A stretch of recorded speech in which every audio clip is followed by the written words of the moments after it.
आगुले खसक जावा रे हमन तो बाबा के चेला।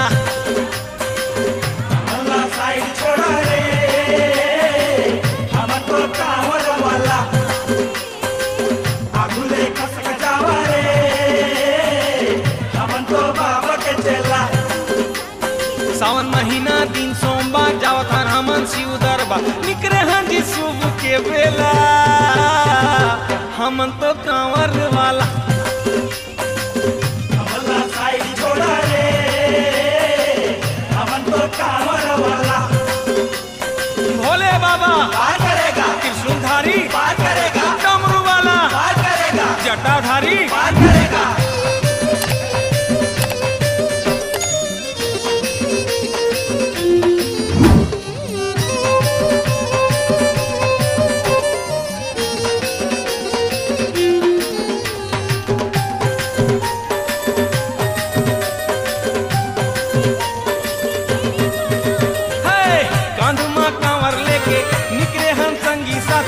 भेदभाव नहीं है कोनो नहीं है जी जाति पाति दादा और दाई मन के आवत हन चरण छुके जावत हन बाबा के धाम शुभ आशीष लेके हमन ला साइड छोड़ा रे हमन तो कांवर वाला।